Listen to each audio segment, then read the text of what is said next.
श्यामवीर नरवरिया केंद्रीय मंत्री प्रहलाद सिंह पटेल का जवाई, मैं उसको कहना चाहता हूं, ये तेरा ससुराल नहीं है, ये हमारा बाप का गांव है। अपनी औकात में रहना। नितेश अलावा जो पटवारी है उसको आपने निलंबित किया बिना कारण बताओ नोटिस के। मैंने जब फोन लगा उसकी औकात याद आ गई, मेरा फोन काट दिया। मैंने लगा उसने फोन नहीं उठाया। अरे मैं चौबट में, हम लोग चौबट में उपस्थित है। औकात हो तो फेस टू फेस बात कर, आई कांटेक्ट मिला के बात कर। और जिन्होंने जैस इंतजाम किया है, पुरुष गिरफ्तार पार्टी बनाई है, महिला गिरफ्तार पार्टी बनाई है, आकर गिरफ्तार करो हमको, हम गिरफ्तारी देने के लिए तैयार हैं। साथियों, नितेश अलावा एक व्यक्ति नहीं है, वो समाज है। समाज के लिए संघर्ष किया।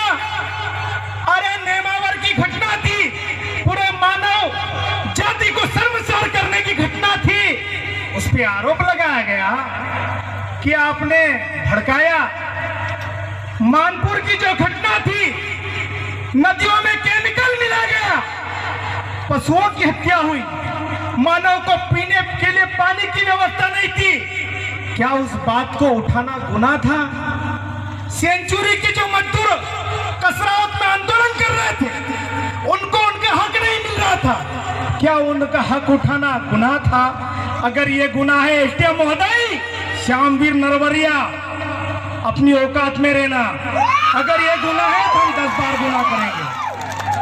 हम लोग डरने वाले लोग नहीं है, और नितेश भाई अकेला नहीं है। अब रास्ते से आए हम लोग, जगह जगह बैरिकेड्स थे। अरे हमको व्यवस्थित आप संभाल लो तो अच्छी बात है, वरना बैरिकेड्स हमारे सामने कोई नहीं, कोई बड़ी बात नहीं है। एक लात मारेंगे पता नहीं कहाँ गिर जाएगा। लेकिन हम लोग संवैधानिक दायरे में रहकर हमारी मांग उठाने आए हैं, वरना हमारे पास इतिहास है। हमारे टंट्या मामा भील खा, जिन्होंने 35 साल सतत हथियार बंद लड़ाई लड़ी है, और किसी में औकात नहीं थी उनके हथियार छीनने की। आप लोगों ने नितेश अलावा पे जो आरोप लगाए, प्रत्यारोप लगाए, वो बेबुनियाद थे। और यहाँ का जो एसडीएम है, यहाँ की जो कलेक्टर है, यहाँ का एसडीएम बताया जा रहा है वो आईएएस है, लेकिन मुझे अब उसके आईएएस होने पे भी शंका हो रही है। जो आईएएस होता है वो सोच समझ के निर्णय लेता है, लेकिन आपके आईएएस होने पे हमको शंका इसलिए हो रही है कि आप तो वो नत वाले बेल हो, वो राज तो कहीं और है। अरे इससे तो हम छुट्टे अच्छे लोग हैं, कहीं भी जाके बोल देते हैं। लेकिन मैं यहाँ के पुलिस प्रशासन को, यहाँ के स्थानीय प्रशासन को मैं कहना चाहता हूँ कि आप ये जो सामाजिक क्रांति जो निकली है, इसको आप दबा नहीं सकते, इसको आप रोक नहीं सकते। जितना आप दबाओगे उतना ये दुगुनी से बाहर निकल के आएगा साथियों। और जो अधिकारी कर्मचारी है, उनको मैं कहना चाहता हूँ, अब भी समय है। अरे आप लोगों की आवाज, आप लोगों के लिए संघर्ष अगर कोई कर रहा है तो मेरे समाज का बेरोजगार युवा कर रहा है। कौन कर रहा है बता दीजिए आप। आकाश बना लिया, अजाक्स बना लिया, क्या रसीद काटने के लिए? किसके लिए? साथियों, मेरे शब्द कड़वे हो सकते हैं, लेकिन मुझे सच्चाई बोलने से कोई नहीं रोक सकता। हमारे बड़े भाई पीछे बड़े, मैं माफी मांग लूंगा, 2 तमाचे मार लेंगे, खा लूंगा, घर के लोग हैं। लेकिन चंदा मांगना होता है, रसीद काटना होता है, तब उनको सरकारी अधिकारी कर्मचारियों की याद आती है। जब उनको निलंबित किया जाता है तब वो अपने घरों में घुस जाते हैं, जैस इंतजाम से डर जाते हैं। वो लिस्ट आई ना, इतने टीआई, इतने आरक्षक, इतने सहायक उप निरीक्षक, उससे वो डर गए। लेकिन हम लोग डरने वाले ने 10-12 एफआईआर लेके मैं भी घूमता हूँ। कब तक डरेंगे हम लोग?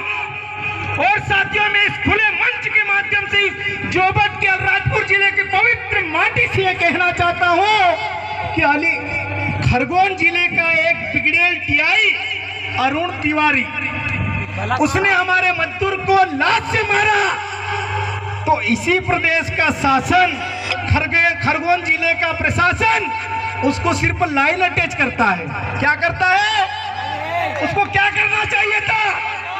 सस्पेंड करना चाहिए था। उस पर एट्रोसिटी एक्ट के तहत एफआईआर दर्ज करना चाहिए था। क्या किया? Line attach. हमारा एक भाई समाज की बात उठा रहा था, डंके की चोट अपने पीड़ित लोगों के साथ खड़ा हो रहा था, उसके साथ क्या क्या निलंबित। अरे हम लोग पागल लोग नहीं है, माताएं बहनें बेटी है, वरना मेरे शब्द बहुत अलग रहते हैं।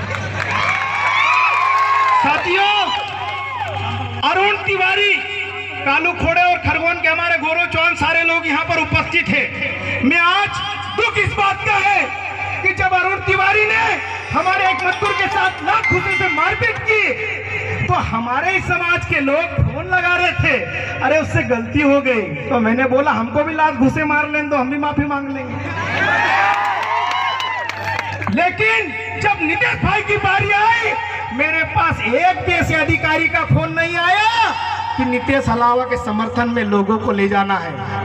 लेकिन आज मैं उनको कहना चाहता हूं, ये बेरोजगार युवा कोई मोटरसाइकिल से आया है, कोई बस से आया है, कोई किसी के साथ बैठकर आया है, ये अब झुकने वाला नहीं है। मिर्ची रोटी खाएंगे लेकिन समाज के साथ खड़े रहेंगे।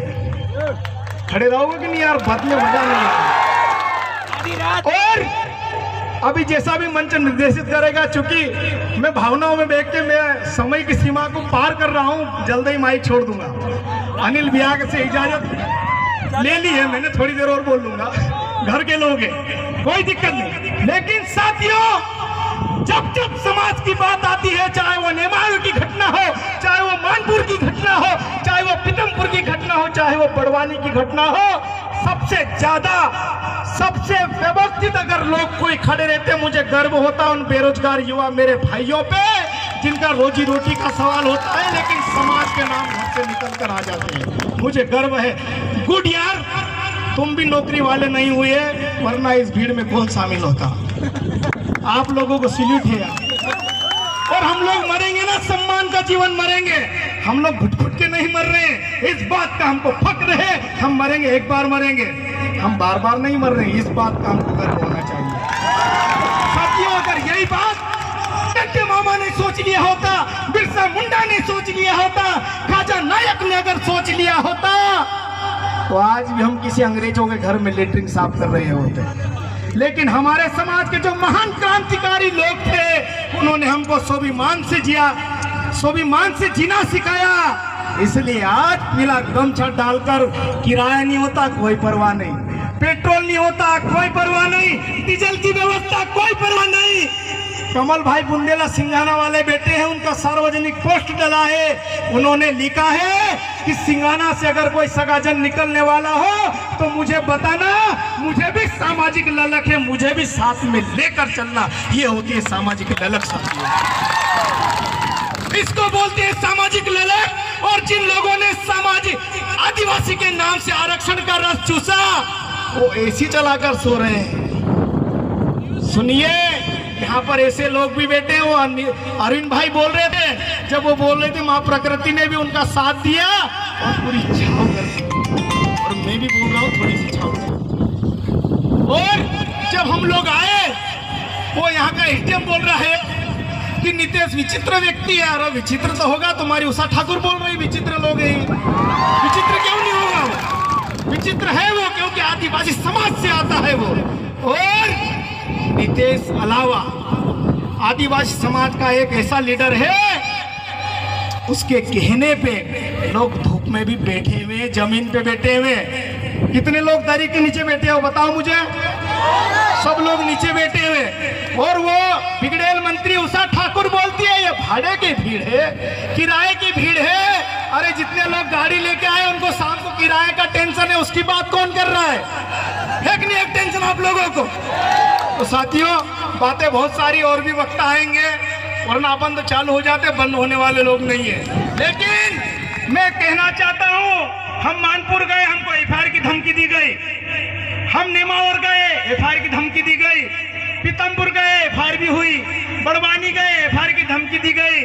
मेरा एक सीधा और सही साफ डायलॉग फिक्स है, ना संघर्ष ना तकलीफ तो क्या मजा फिर जीने में, ना संघर्ष ना तकलीफ तो क्या मजा फिर जीने में। बड़े बड़े तूफान थम जाते हैं जब आग लग जाती है सीने में। साथियों, मैं सारे युवा साथियों को कहना चाहता हूं कि हमारे रगों में जो खून दौड़ने वाला है वो लड़ने वाला खून होना चाहिए, डरने वाला खून नहीं होना चाहिए।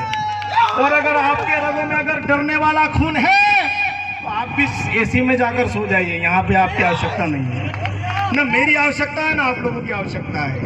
क्योंकि समाज में वही व्यक्ति आता है जो धूप में निकलना जानता है, जो जमीन पे बैठना जानता है, जो मिर्ची रोटी खाना जानता है, वही लोग समाज में आता है। और जिनको गुलाब जामुन का शौक है वो घर से नहीं निकल सकते। आज नितेश भाई एक कर्मचारी था, मुझे तो ऐसा लग रहा था कि अजाक्स का प्रांतीय संगठन का भीड़ होगा, अजाक्स का प्रांतीय संगठन का भीड़ होगा, लेकिन यहाँ तो बेरोजगारों की भीड़ देखी मैंने। दसिए भाई यार, आप लोग सैल्यूट आप लोगों को, बहुत बहुत धन्यवाद।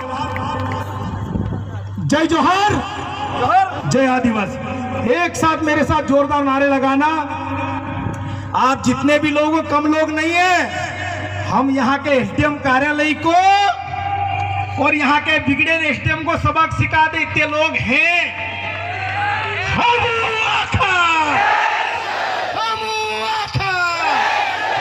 अब उसके बाद भी मेरी भाषा अमर्यादित रही हो, असंसदीय रही हो, भड़काऊ भाषण रहा हो तो मेरे पे 188 लगा दो, 269 लगा दो, 270 लगा दो। और आपदा प्रबंधन की जो धारा आप लोग अभी नए नए लेकर आए वो भी लगा दो, स्वीकार है। अलीराजपुर वाले लोग बहुत दिलदार है, जब भी तारीख पे आते ऐसे ही नहीं जाने देते, कुछ न कुछ खिलाकर भेजते, अच्छा लगता है। बहुत बहुत धन्यवाद। जय आदिवासी, जय जोहार। और संचालन कमेटी से माफी मांगता हूं कि अगर उन्होंने जो समय दिया है छोटा भाई मानकर माफ कर लीजिएगा, और ज्यादा कुछ गलत बोल दिया तो कमरे में ले जाकर 2 मार लीजिएगा, मैं सहने के लिए तैयार हूं। जय आदिवासी। जोहार जिंदाबाद।